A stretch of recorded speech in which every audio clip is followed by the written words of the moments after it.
अप्रैल जी 28 तारीख़ हिंदुस्तान वाह बंदि करे छॾिया पाकिस्तान। जॾहिं फातिमा जिन्ना जी इलेक्शन थिए थी त आउं यूनिवर्सिटी में पढ़ंदो हुउसि। फातिमा जिन्ना जो मौत बि इन मिस्टीरियस सर्कमस्टेंसिस में थियो। असांजी सॼी कंसंट्रेशन ही पाणी खे सिक्योर करणु, सिंध खे इरिगेशन सिस्टम में ॾियो जेको दुनिया जे वॾे में वॾो सिस्टम हो अंग्रेज़ ॾिनो। तव्हांजे ॿोलीअ खे सुधारणु वधारणु उनखे कंपलसरी करणु उहो अंग्रेज़ कयो। मां रोईंदो हुउसि फिल्म में। पोइ मूंखे भाउरनि ऐं भेनरुनि चयो त वाह तोखे फिल्म ते न वठी हलंदासीं।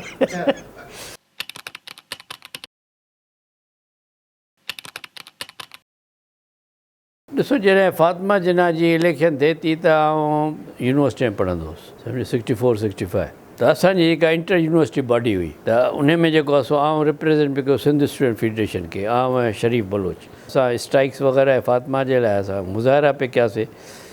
उन वक़्तु जी IG असांखे पंहिंजे बंगले ते घुरायो ऐं IG साहिबु चयो त भाउ तव्हां छोकिरा हो, तव्हां मुज़ाहिरा न कयो, तव्हां मुंहिंजे पुट जे बराबरि आहियो, हीअं न थियो हीअं कयो। पर पोइ छा थियो जो असांखे बजाए घर मोकिलण जे असांखे हिन में ट्रक में चाढ़े हिननि असांखे मोकिले ॾिनो कोठी ॾे परे त हिनखे तव्हां फिटी करे अचो काॾे छोकिरनि खे, जेल में कोन विधऊं। सो असांखे मिड़े हेॾो होॾो करे पोइ ख़राबु कयूं ॾाढो। त उन मूवमेंट में असां बाक़ाइदे स्टूडेंट्स ऐं सिंध जे मूं तव्हांखे चयो त उन ज़माने वालिद साहिब बि हयात हुयो त उन में मेजॉरिटी जेका असां सिंध जेके बि सूबा हुया तिने ऑफिशियली जेको आहे सो फातिमा जिन्ना खे सपोर्ट कयो, ख़ुसूसन ईस्ट पाकिस्तान ऐं कराची ईस्ट पाकिस्तान सिंध। पर बहरहाल हाणे मैनिपुलेशन थी या कीअं बि थियो, बहरहाल अयूब ख़ान खटी वियो। थी सघे थो त उन ज़माने में मैनिपुलेशन थी हुजे फियर हुजे। बहरहाल त असां वी फेल्ट इट डिप्राइव त असांखे जेको आहे वॾो सेटबैक थियो। फातिमा जिन्ना जी इलेक्शन वाज़ होप ऐं होप इहा आई त भई अयूब ख़ान माण्हू तंग थी चुका आहिनि, हाणे उनखे जेको आहे सो फातिमा जिन्ना में ठीकु करे सघिजे थो। ऐं पोइ इहो इरिटेंट जेको आहे अयूब ख़ान खे ज़हन में रहियो। छाकाणि पाकिस्तान में जेको अयूब ख़ान जे ख़िलाफ़ु उन वक़्तु उथण वारी जेका ताक़त हुई सा काई बि कोन हुई सवाइ फातिमा जिन्ना जी।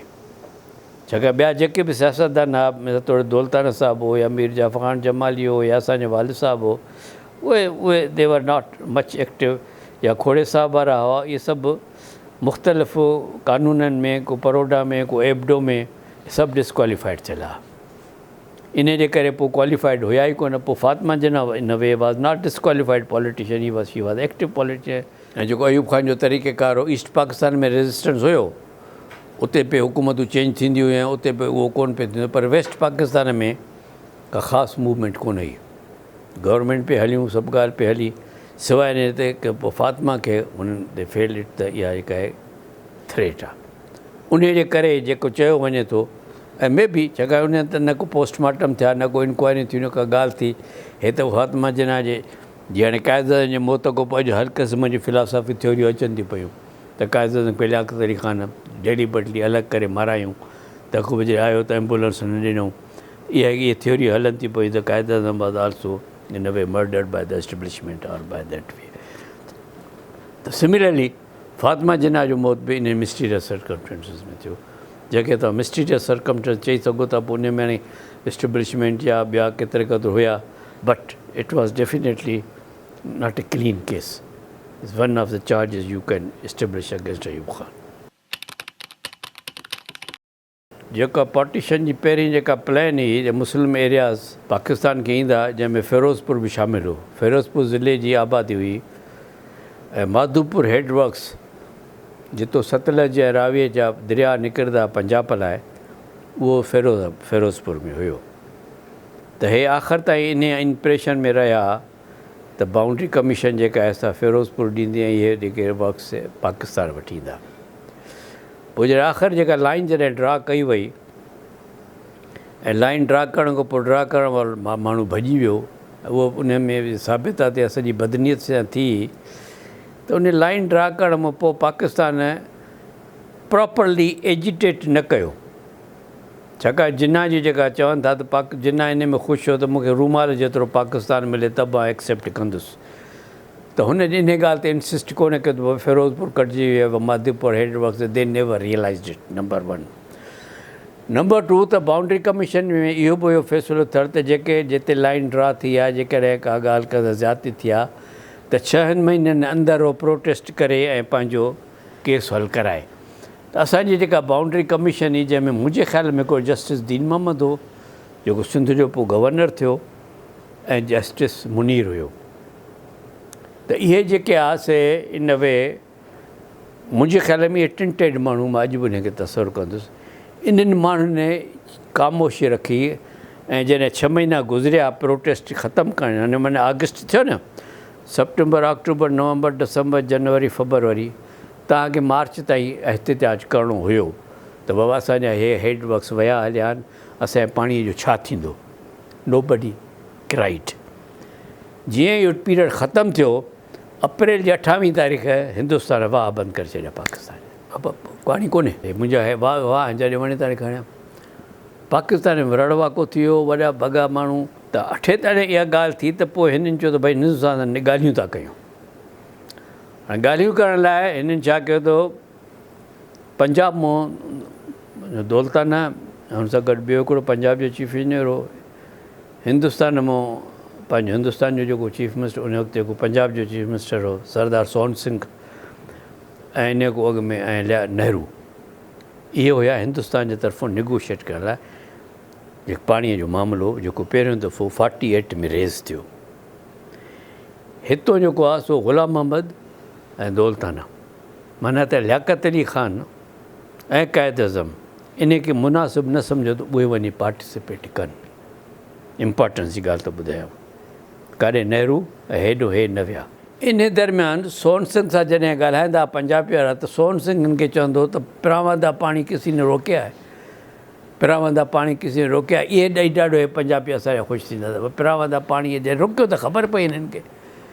पोइ नेहरू चयो भई कम ऑन टर्म्स, पाणी त मां तव्हांखे ॾियण लाइ तयारु आहियां, पर माधुपुर हेडवर्क्स जेको आहे मुंहिंजो आहे, हिन खे मां संभालियां थो इन जे लाइ, ऐं पाणी आहे, पाणी जा मूंखे पैसा ॾियो, माधुपुर हेडवर्क्स जा बि पैसा ॾियो, संभाल जा बि पैसा ॾियो, पाकिस्तान जा पैसा ॾियो, ऐं मां तव्हांखे पाणी ॾींदुसि। पाकिस्तान इन ॻाल्हि ते तयारु थी वियो त हिंदुस्तान इहो जो हक़ु आहे पाणीअ ते, हिंदुस्तान खे असां पैसा ॾींदासीं, ऐं एग्रीमेंट उहो बि लिखियलु आहे त to be decided by the prime minister of India, compensation to be decided by the, पोइ 2 करोड़ थियो या कुझु थियो, माना तव्हां हथ उते कटाया।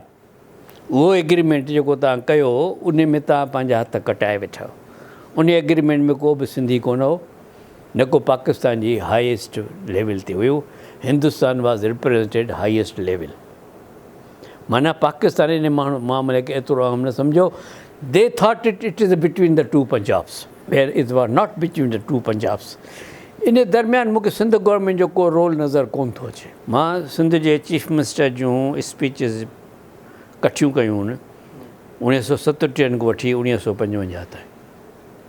उन स्पीचिस में खोड़ मसइलनि जो ज़िक्र थियल आहे, इंक्लूडिंग त असांखे सखर बराज जा कर्ज़ अदा करणा आहिनि ऐं 2 बराजूं ॿियूं ठाहिणियूं आहिनि। छाकाणि जेको 1945 जो जेको एग्रीमेंट हो सिंध पंजाब जो, जंहिंमें पंजाब सिंध जो 75% पाणी ॾियणो कयो सिंध खे, सिंध जो 75%, बाक़ी दरियानि जो 25%, ऐं पंजाब बाक़ी 5 दरियानि जो 75% ऐं सिंधु जो 25%। इहो जेके ब्रॉड आउटलाइन आहिनि। ऐं अंग्रेज़नि इहो बि फ़ैसिलो कयो त सिंध पंहिंजो पाणी सिक्योर करण लाइ जेको पाणी हुनखे मिलंदो, लोअर इंडस ऐं अपर इंडस 2 बराजूं ठाहींदो। 2 बराजूं ठाहिणियूं पवंदियूं 20 सालनि जे अंदरि, ऐं उन खां पोइ उन में जेको आहे पंजाब जेको आहे रीज़नेबली फाइनेंस कंदो। कहिड़ियूं ॻाल्हियूं थियूं? 75% इंडस जो पाणी, 25% हुनजो पाणी, ॿियनि रिजीम्स जो पाणी, 2 बराजूं ठहंदियूं, पंजाब पैसा ॾींदो। 45 जो अकाट, जंहिंखे 1945 अकाट चवनि था, उहो it was signed by the chief engineers, पर गवर्नमेंट जी तरफ़ों रेक्टिफाई इन करे कोन थी सघियो जो पोइ पंजाब चयो त भई इन में हिकिड़ी शक़ लिखियलु आहे पैसनि जी, सो पैसनि जो फ़ैसिलो कयो त पोइ असां सही कयूं। हालांकि टेक्निकली इट वॉज एग्रीड, सॼी ॻाल्हि ते अप्रूव थी वियो, चीफ इंजीनियर सहियूं कयूं, जिन नेगोशिएटर सभिनी सहियूं कयूं, अंग्रेज़नि बि सही कयो, अकाट थी वियो, पर इम्प्लीमेंटेशन लाइ इन ते इन पंजाब हॾो कयो त भई इन पैसनि जो फ़ैसिलो कयो। ऐं उन खां पोइ उन वक़्तु सिंध जे गवर्नर जो सेक्रेटरी जो ख़तु आहे, उहो बि मुंहिंजे रिकॉर्ड ते आहे, या उनखे लिखियो त भाउ उन दिल्लीअ खे लिखियो भाउ भई पंजाब सयूं करे फिरी वियो आहे, तव्हां महिरबानी करे पंजाब खे कन्विंस कयो जल्दी हिन खे रेक्टिफाए करे। त पंजाब रेक्टिफाए कोन कयो, पोइ अॻिते हली करे इहा ई ॻाल्हि थी त जॾहिं पाकिस्तान ठहे पियो त पंजाब चयो त बाबा हाणे इहो जेको एग्रीमेंट थियो सो थियो ग्रेटर पंजाब जो, हाणे ग्रेटर पंजाब त टुटी वियो, त हाणे वरी छाजो एग्रीमेंट। उहा ई ॻाल्हि त कराचीअ जो कंपनसेशन असां ॾींदासीं, गवर्नमेंट ऑफ पाकिस्तान ॾींदी, पर जॾहिं वणियूं ठहियो त चयो त वणियूं त ठही वियो, सिंध त ग़ाइबु थी वई नक्शे तो, पाण छाजो कंपनसेशन कंहिंखे ॾियूं। These are the historical facts ऐं जेके लिटरेचर में आहिनि। हाणे इहो जॾहिं हिते कोन थो थिए पियो, होॾो सिंध गवर्नमेंट जी जितां बजट स्पीचिस पढ़ंदा त हुन हिकिड़ो त उहो चवनि था त असांखे सखर पर जा कर्ज़ हलाइणा आहिनि, छाकाणि अंग्रेज़ जेको हिनखे कर्ज़ु ॾेई वियो त 33 करोड़ जेको बिराज जी क़ीमत हुई प्लस व्याज, त हिनखे उहो अदा करिणो हो जल्द को जल्द। 45 जो अकार्ड जो थियो त हिननि जे मथां 3 मुसीबतूं थियूं। हिकिड़ो त सखर बराज जो कर्ज़ु लाहिणो आहे, ॿियो त नयूं बैराजिस ठाहिणियूं आहिनि, उन लाइ पैसा जमा करणा आहिनि। पोइ हाणे हिन जी जेका बि कंसंट्रेशन रहे थी, पोइ इन विच में फेडरल गवर्नमेंट सिंध गवर्नमेंट जी मदद करण लाइ बॉम्बे सरकार या दिल्ली सरकार पहिरें ज़माने में तयारु कोन हुई। 37, 38, 39 खां पोइ थोरो घणो हिन खे सरकार मर्कज़ी सरकार पैसा ॾियणु शुरू कया, को इनकम टैक्स मो कुझु ॿियो, को फाइनेंस कमीशन वग़ैरह के उन ज़माने में को रेज़मेन अवार्ड्स वग़ैरह थिया। पोइ सिंध आहिस्ते आहिस्ते 1948 ताईं सखर बराज जो कर्ज़ु ॾेई छॾियो। पोइ हिननि 48 में ई त हिनखे बजट स्पीच चयो त हिन कोटड़ी बराज या ग़ुलामत बराज ठाहिण जो ऐलान कयो ऐं 53-54 में ग़ुलामत बराज ठही थी वञे। माना सिंध गवर्नमेंट जेके सरप्लसिस हुयूं से डाइवर्ट थी वियूं कोटड़ी बराज जो, ऐं हुन नालो पोइ ग़ुलामत बराज रखियो। इन जो इफेक्ट इहो थियो त हिननि त चयो त भई असां वाटर कार्ड जे तहत असां बॉम्बे सरकार ऐं दिल्ली सरकार सां एग्रीमेंट ते असां कर्ज़ु बि लाहियूं था, असां बराज जा पैसा, त सिंध जी बाक़ी डेवलपमेंट पुठिते रहिजी वई। माना एजुकेशन, हेल्थ, इंफ्रास्ट्रक्चर, रोड्स कोन ठही सघिया। तंहिंजे करे सिंध इंफ्रास्ट्रक्चर में उन ज़माने में पुठिते रहिजी वियो। रीज़न इहो असांजी सॼी कंसंट्रेशन ई पाणी खे सिक्योर करणु, बराज जा कर्ज़ लाहिणु, नयनि बराजनि लाइ पैसा जमा करणु, ऐं उहे असां इन करे ऐं तंहिंखां पोइ लैंड डिस्पोज़ करणु। पोइ असां एतिरी तकड़ ई उन ज़माने जी पैसनि जमा करण जी जो असां माण्हू न ॾिठो, जेको जातो आयो ज़मीन वठी वियो। 41 ऐं 41 जे विच में सिंध में गैर सिंधी आबादीअ जी वॾी लहर आई आहे, छाकाणि सखर बराज ज़मीन जो डिस्पोज़ल जॾहिं थिए थो त बलूचिस्तान खां या ॿियनि इलाइक़नि खां माण्हू अची ज़मीन ख़रीद कनि था। तव्हां ॾिसो त सांगड़ में मरी वेठा आहिनि, किथां आया, भुगटी वेठा आहिनि। से हिकु बलोच जेका आबादी आई जिन लैंड लॉर्ड्स आहे से आया 41 खां पोइ, जिन जेके अफोर्ड करे सघे पिया तिन अची बराज में ज़मीनूं वरितियूं। छाकाणि जो जेके बराज में 80 लख एकड़ ज़मीन मिसाल तौरु निकिरी त 40 लख त ऑलरेडी उहा ज़मीन हुई जेका अॻु में आबाद थींदी हुई, सिंधियुनि वटि हुई 40-45 लख। उनखे रुॻो रेगुलेटर्स मिले, हूअं फाट हूंदा, वाह हूंदा उतां हिननि खे रेगुलेट, उहो उन में त कंहिंजी प्रॉब्लम को। बाक़ी प्रॉब्लम हो जेका 30-35 लख एकड़ नई ज़मीन थी, को सिंधी हुया ई कोन वठण वारा। हिकिड़े वटि ज़मीन हुई, ॿियनि जो शौक़ु कोन हो, कुल आबादी 40 लख। इहे सभु ॻाल्हियूं सोचण जूं। मां तफ़सील लिखी रहियो आहियां, अलॻि मां कुझु लिखी रहियो आहियां त इहे जेके हक़ाइक़ हुया त इन्हनि असांखे सिंध में पाणी जे कढ वियासीं, बराजूं ठाहियूंसीं, इरीगेशन थी, वॾेरा पैदा थिया, पर बाक़ी सिंध सॼी इन में पुठिते रहिजी वई। छाकाणि तव्हां ॾिसो था त जॾहिं 1955 ताईं बि तव्हां वटि घणा गवर्नमेंट कॉलेजिस कोन्हनि, सॼो प्राइवेट। ॾिसो NED इंजीनियरिंग कॉलेज प्राइवेट हुयो, DJ सिंध कॉलेज प्राइवेट हुयो, हैदराबाद वारो कॉलेज प्राइवेट हो, गवर्नमेंट वारो कॉलेज प्राइवेट हो। सिंध में जॾहिं वॾी में वॾी डेवलपमेंट इन ज़माने में जेका थिया ख़ैरपुर रियासत में थी आहे। ख़ैरपुर रियासत वॉज अ वेलफेयर स्टेट। उते स्कूल एजुकेशन फ्री हुई ऐं रेज़िडेंशियल हॉस्टल्स हुयूं। कर्नल शाह हॉस्टल में ख़ैरपुर जा छोकिरा फ्री रहंदा हुआ। हर तालके में हॉस्टल ऐं हाई स्कूल हुयो ऐं हर का ख़ैर थियो। ख़ैरपुर में टेक्सटाइल मिल लॻी, ॿियूं फैक्ट्रीज़ लॻियूं, मुलाज़िम परमानेंट थिया। त Khairpur was a welfare state, इहो मॉडल हुयो। छाकाणि जो ख़ैरपुर खे त हर शइ ठही ठुकी मिले। ख़ैरपुर चयो त बाबा मां सखरबरा जा वाह कोन गुज़रणु ॾींदुसि, मूंखे ॿ वाह ॾियो अलॻि। त ख़ैरपुर खे ॿ वाह अलॻि मिलिया, Khairpur feeder east, Khairpur feeder west, जेके ॿई दरिया जे सॼे खॿे कप तो निकिरनि था पिया। त इहो हो ख़ैरपुर जो स्टेटस ऐं ख़ैरपुर जी ताक़त। सिंध ख़ैरपुर को बि पुठिते रहिजी वई। इंडस्ट्रियलाइज़ ईअं मूं तव्हांखे चयो अंडर पैट्रॉनेज थी कराचीअ में, सिंध जी जेका डेवलपमेंट जी कंस्ट्रक्शन थी कराचीअ में, सिंध जी हुकूमत कराचीअ में जॾहिं लॾी वई लॾाए वई त सिंध जी हुकूमत वाइड़ी हुई त छा कयूं, हुन वटि पैसो कोन जो इंडस्ट्रियल स्टेट ठाहिनि या इंडस्ट्रियलाइज़ेशन कनि, हुन वटि पैसो कोन जो रोड नेटवर्क ठहे। तंहिंजे करे बराजिन जे चकर में जीअं मूं तव्हांखे चयो सरप्लस थियूं। इन खां पोइ जॾहिं 1 अॻु में 54 में पीरज़ादे अब्दुल सत्तार जी तक़रीर तव्हां ॿुधंदव, हुन चयो आहे त हाणे असां ग़ुलामत बराज ठाहे पूरी कई आहे, हाणे असां कोटड़ी बैरेज हिन गुड्डू बैरेज लाइ पैसा जमा कंदासीं। माफ़िया अची वई, ज़हन में अची वियो त भई असांखे बराजूं ठाहिणियूं। हाणे उहे पैसा 54 में जमा थियणु शुरू थी विया। जॾहिं सिंध उन ज़माने में छा हूंदो, डेवलपमेंट बजट अलॻि न हूंदी हुई, ADP वग़ैरह कोन ठहंदा। रेवेन्यू में जेका सरप्लस थींदी हुई सा असां कैपिटल बजट माना डेवलपमेंट बजट में विझंदा हुआसीं, या असां बॉन्ड्स वठी करे इंट्रस्ट फ्री इंट्रस्ट बॉन्ड्स वठी करे उते पैसा जमा कंदा हुआसीं त जीअं अॻिते हली करे उहे पैसा डेवलपमेंट में आणियूं। सिंध जॾहिं ठहे थी त पोइ 2 फिगर्स आहिनि, घणी फिगर आहे त 24 करोड़ रुपया सिंध गवर्नमेंट वटि अवेलेबल हुया ऐं ख़ैरपुर वटि 4 करोड़ अवेलेबल हुया सरप्लस। ख़ैरपुर पंहिंजा पैसा सरप्लस जी ट्रस्ट ठाही त भाउ असां पैसा वेस्ट पाकिस्तान खे न ॾींदासीं, ट्रस्ट ठाहे चयूं त जेका बि ख़ैरपुर जो जेको बि छोकिरो हायर एजुकेशन वठंदो हुओ ट्रस्ट में हुनखे स्कॉलरशिप मिलंदी।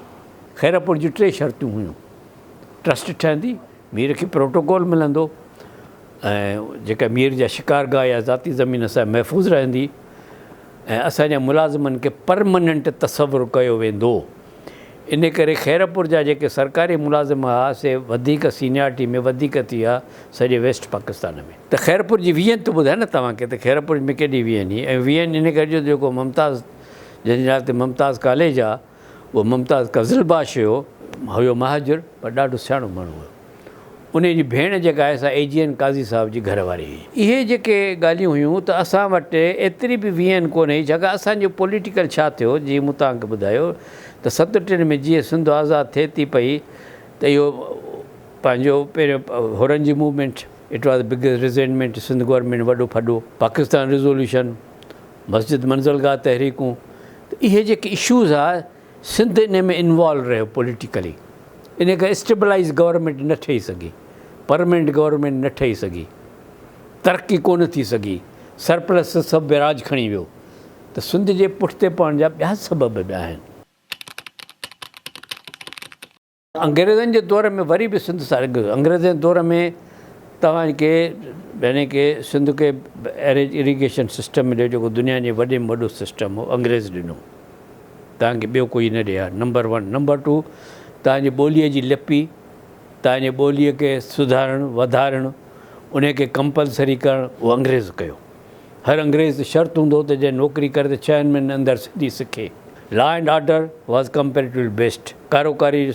पर ठीकु आहे, अंग्रेज़ जी पंहिंजियूं हिकिड़ियूं तरजीहात हुयूं, इन करे हुननि पॉकेट्स क्रिएट कया, वॾेरा क्रिएट कया, पंहिंजी हिकिड़ी कॉन्स्टिट्यूंसी ठाहियूं, लॉ एंड ऑर्डर जो पंहिंजो हिकिड़ो सिस्टम आंदऊं।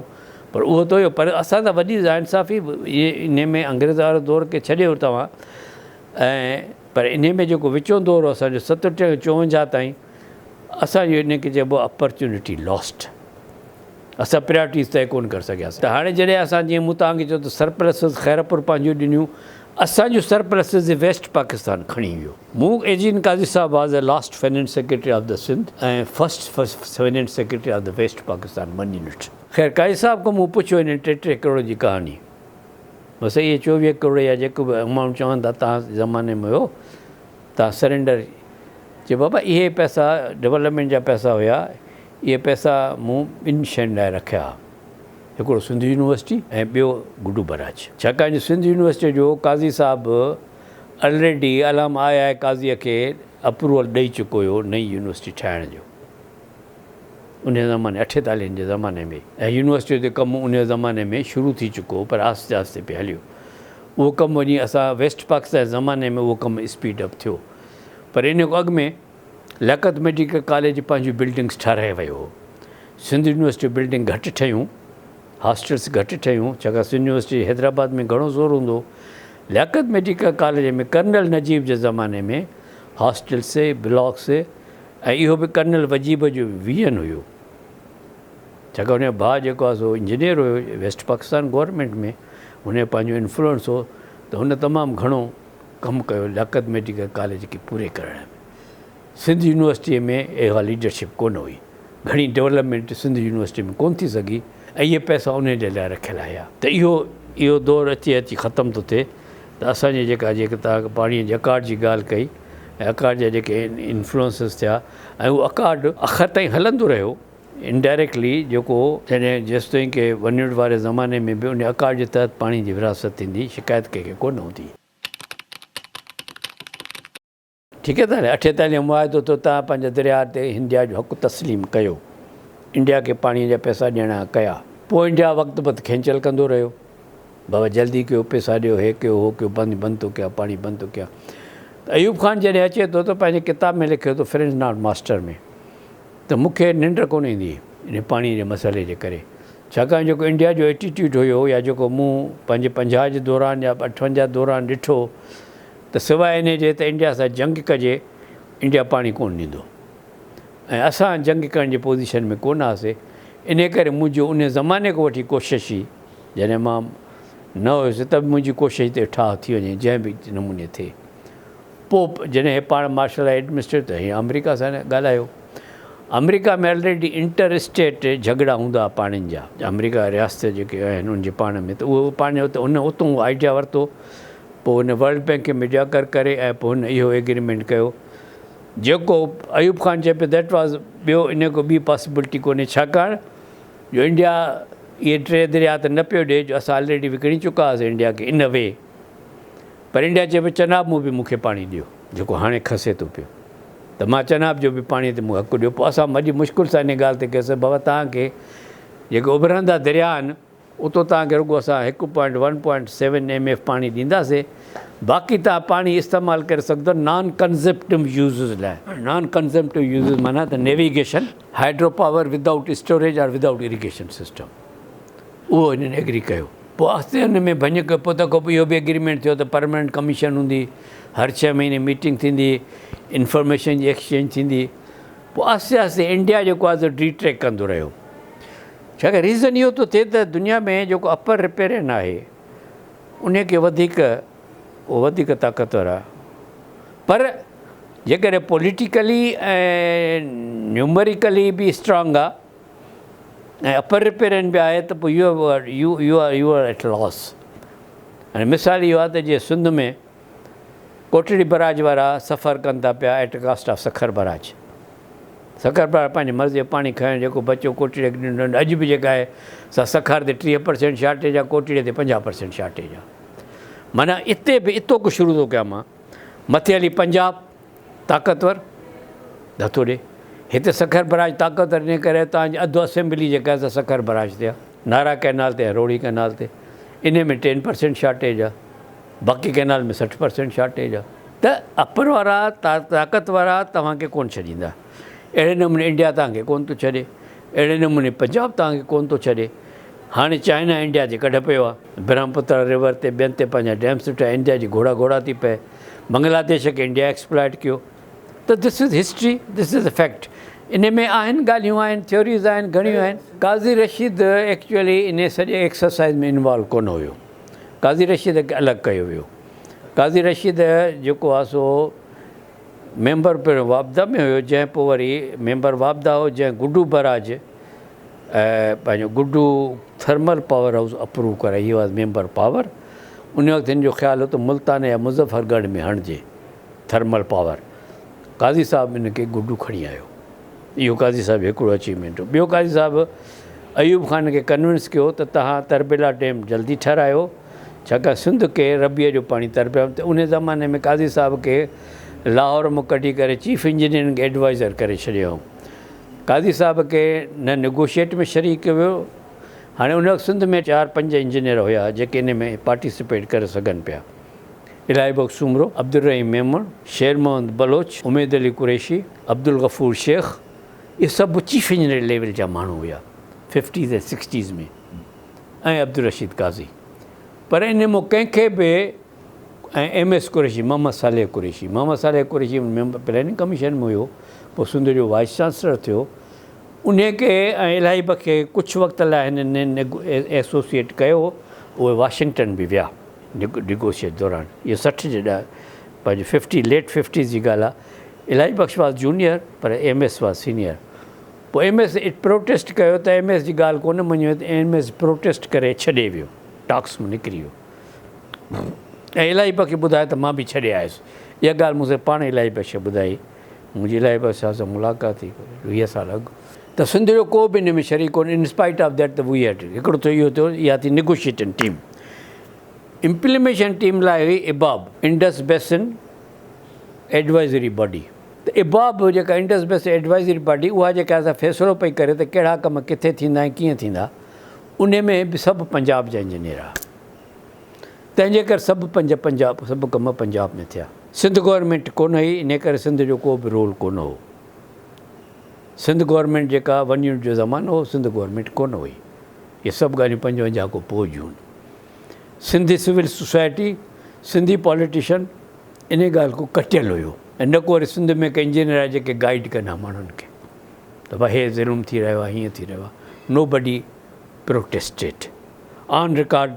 मूंखे कोई बि प्रोटेस्ट नज़र कोन थो अचे त सिंध जे सिविल सोसाइटीअ या सिंध जे माण्हुनि, हा SM कुरैशी जो, मोहम्मद MS कुरैशीअ जो ऐं इलाही बख़्श जा थोरा घणा इहे प्रोटेस्ट आहिनि इहे टॉक्स जे सिलसिले में। बाक़ी वधीक एग्ज़ीक्यूशन में कोन। ऐं काज़ी साहिबु जेको आहे तंहिंखे छाकाणि उहो पार्टिसिपेट न पियो करे, पर हुन अयूब ख़ान खे कन्विंस कयो त तरबेला ज़रूरी आहे ऐं तरबेला मां असांखे पाणी सिंध खे ख़रीफ़ जो रबी जो पाणी मिलंदो, ऐं उनजे लाइ दैट वॉज़ हिज कंट्रीब्यूट। उहो ऐं गुडू बराज। ऐं मास्टर्स करण खां पोइ मूं पहिरियों CSS जी तयारी पे कई। ऐं CSS में अपियर थियुसि। उहो 1965 जो CSS जो इम्तिहान थियो। 65 में मां जेकॾहिं करे आयुसि, तंहिंखां पोइ यकदमि मां सेप्टेम्बर अक्टूबर में रिज़ल्ट निकितो ऐं नवंबर में मूं इस्लामिया कॉलेज सखर जॉइन कयो एज़ अ लेक्चरर। चङा वांदो न पियो रहणु चाहियो ऐं मूंखे लेक्चरशिप मिली वई आसानीअ सां इस्लामिया कॉलेज सखर में।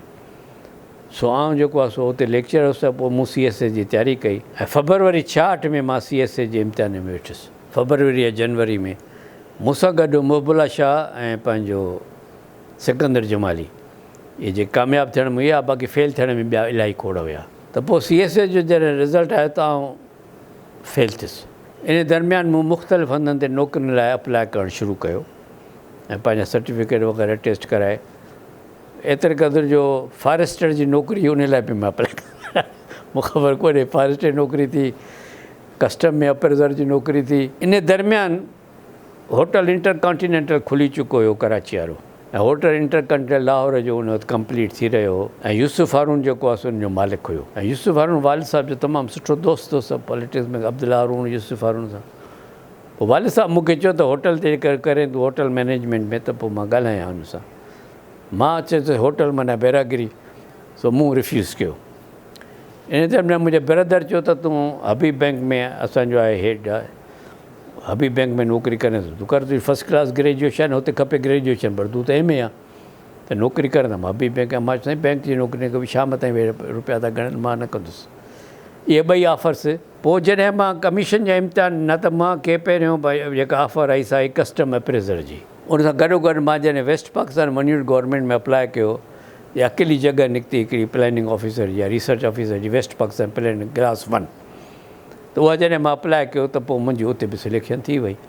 त पोइ मां कस्टम खे छॾे करे मां जेका असां उहा वञी जॉइन कई 1 यूनिट जे ज़माने में। त इहो मुंहिंजो background between MA and between joining, इहो जेको 8 महीना हुयो, सेप्टेम्बर 65 खां वठी करे मई 66 ताईं।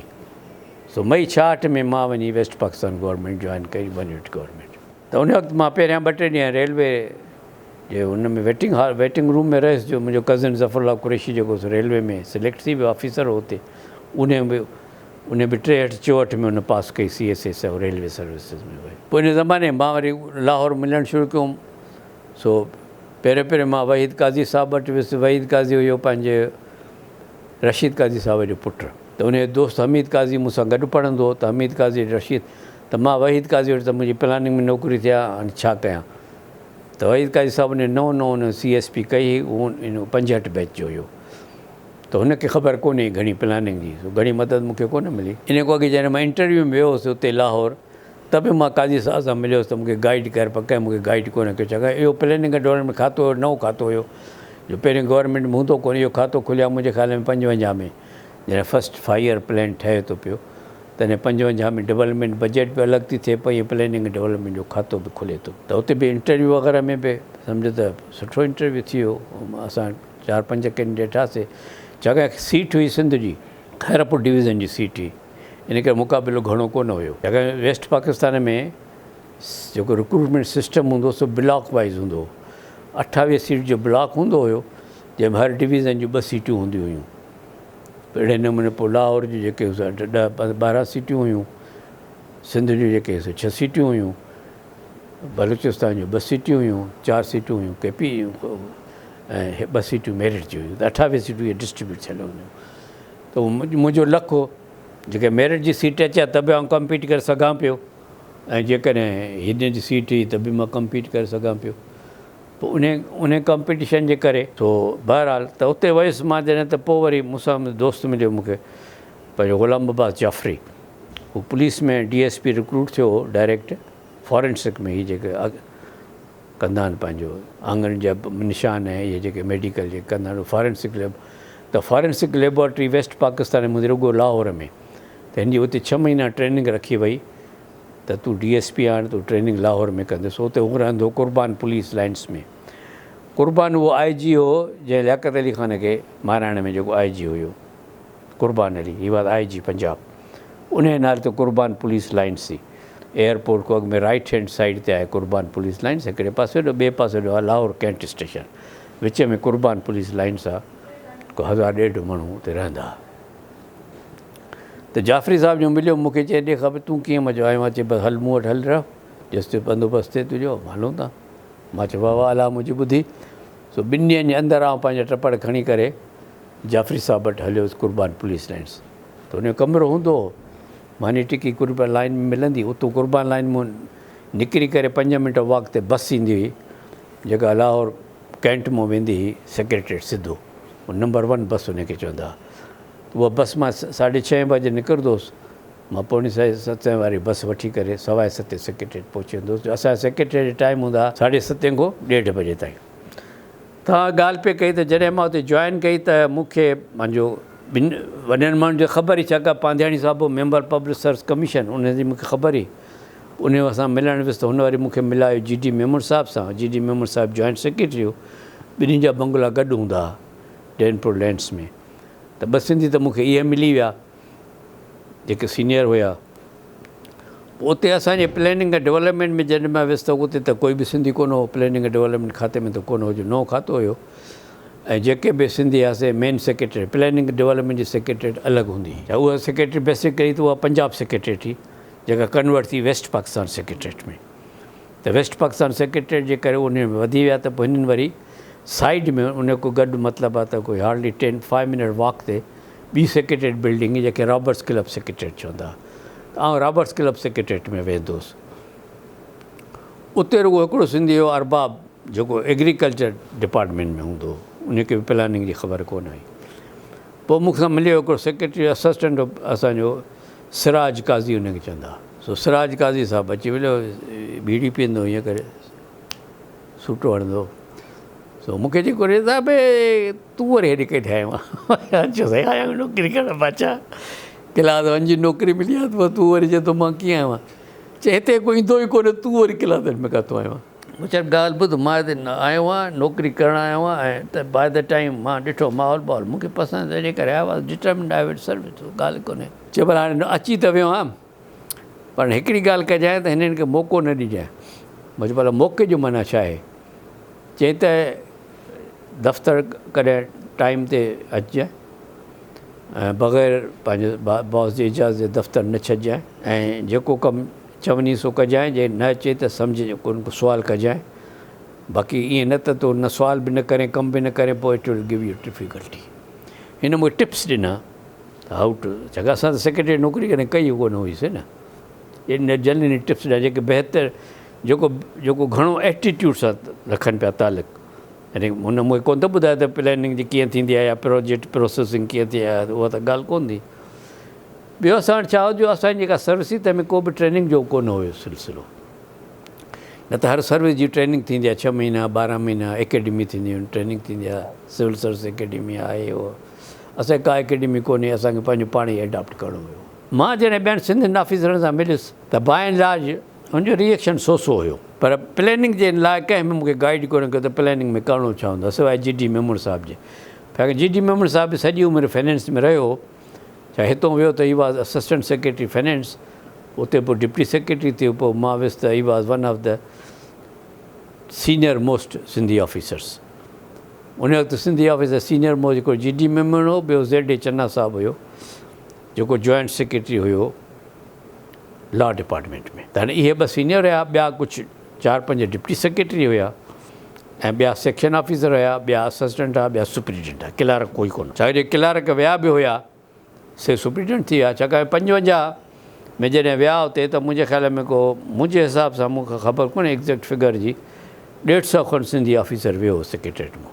जॾहिं मां पहुतुसि हुते त 100 को घटि हुया। इन दरमियान 10 सालनि में या रिटायर थी विया हुआ या डेपुटेशन ते विया हुआ सिंध वापसि, नवां कोन आया हुया।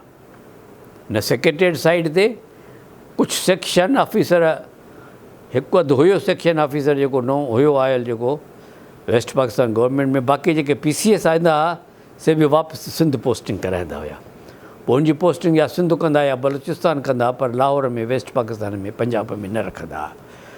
तंहिंजे करे 1955 को वठी करे पोइ जेके मां सम्झां थो, मां पहिरियों यंगेस्ट सिंध हुयुसि, यंगर, जेको 10 सालनि में वेस्ट पाकिस्तान सेक्रेटरीट में पहुतुसि।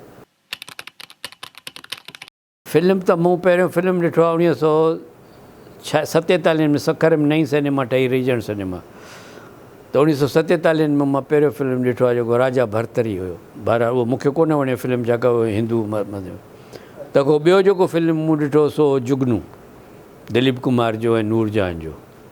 ॿियो टियों फिल्म जेको मूं ॾिठो ज़ीनत, ऐं चोथों फिल्म मूं ॾिठो मिर्ज़ा साहिबा, जंहिंमें मिर्ज़ा साहिबा खणी थो वञे, पोइ मिर्ज़ा खे तीर था करे, पोइ मां रोईंदो हुउसि फिल्म में। पोइ मूंखे भाउरनि ऐं भेनरुनि चयो त भाउ तोखे फिल्म ते न वठी हलंदासीं।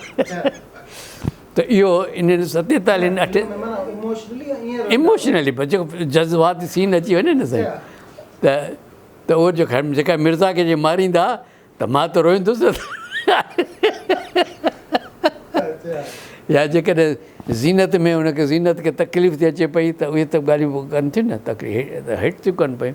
छाकाणि I was soft hearted man, मां को हार्ड हार्टेड माण्हू शुरू को वठी आहे, सॉफ्ट हार्टेड। त उन सूरत हाल में पोइ फिल्मूं, पोइ वरी असां ॾिसूं त उर्दू फिल्म वग़ैरह थियो। पोइ उन ज़माने में वरी मॉर्निंग शो थींदा हुआ अंग्रेज़ी फिल्मनि जा, पोइ मॉर्निंग शो रेगुलरली ॾिसबो हो। ऐं घणो करे त हुन में रेड इंडियन जा जेके बि फिल्म ईंदा उहे घणो करे रेड इंडियन ते ईंदा, उहे जेके अंग्रेज़ी फिल्म उहे रेड इंडियन वारा ॾिसबा। ऐं पोइ उन में ॿिया बि क्लासिक बि आहे, उहे बि ॾिठा, गॉन विद द विंड थियो या जेके अहिड़े क़िस्म जा। पोइ इहे पंजाबी फिल्मूं अञा मां ॾिसणु कोन, पंजाबी फिल्मूं मूं ॾिसणु शुरू कयूं जॾहिं आउं सम्झ त मैट्रिक खां पोइ। उन में बि इहो थो चए, इस्लाम कॉलेज में मुंहिंजो दोस्त हूंदो मुश्ताक, उहो जेको आहे सो उनखे शौक़ु हूंदो पंजाबी फिल्म, पोइ उन सां गॾु आउं ॾिसंदुसि पंजाबी फिल्मूं। त पोइ पंजाबी फिल्मूं ऐं अंग्रेज़ी फिल्मूं रेगुलर ॾिसंदो, उर्दू बि जॾहिं ईंदी, पर एवरेजली हफ़्ते में 1 खां वधीक फिल्मूं कोन ॾिसबियूं। त जेके मुंहिंजी पहिरियूं डायरीज़ आहिनि उन में तफ़सील लॻियल आहे, फिल्मनि जी डेट, सिनेमा, ॿोली।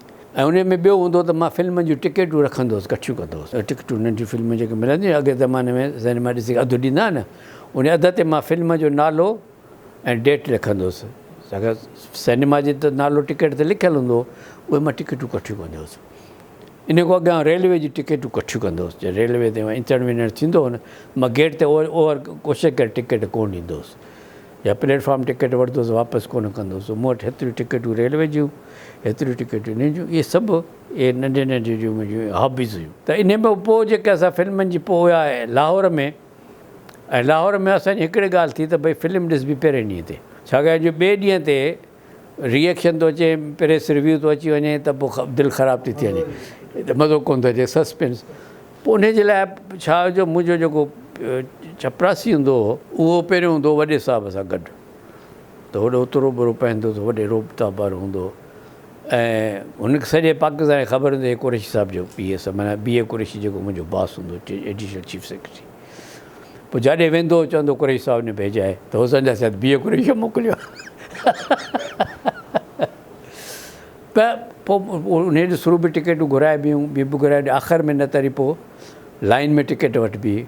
असांजो दोस्त हूंदो फज़ल सिद्दीक़ शेख, असां हुनखे चवंदासीं वहीद मुराद, सोचंदा बाबा तूं वञी लेडीज़ लाइन में टिकेट वठी आए, हेॾो में जेंट्स में त मिलंदी कोन। त इहो या उहो ब्रिगेडियर मुख़्तियार वारा हूंदा, उनजी फ़ौजी कोटा हूंदी आहे। त इन करे लाहौर में असां ॿिए पासे घणो घटि मतिलबु आहे त ॾिसो न, ॻाल्हि इहा आहे त इनकम लिमिटेड हुई हिकिड़ी ॻाल्हि डेफिनेटली, छाकाणि त मन रिश्वत जो ख़्यालु हुन शौक़ु हुयो। लिमिटेड मुंहिंजे लाइ त घणी, पर जॾहिं मां पंहिंजो शुरू कयो संगत खे रहाइणु, संगत जी ख़िदमत करणु, माण्हुनि जा कम कारियूं, त मुंहिंजी पघार थोरी पवंदी, न त अदर मुंहिंजो पंहिंजो ख़र्चु 200 रुपया हुयो। टोटल ख़र्चु मुंहिंजो मिलाए घर जी मसवाड़, खाधो पीतो, सेक्रेटरी जो ख़र्चु 200 रुपया, बाक़ी मुंहिंजा पैसा ईअं वेंदा।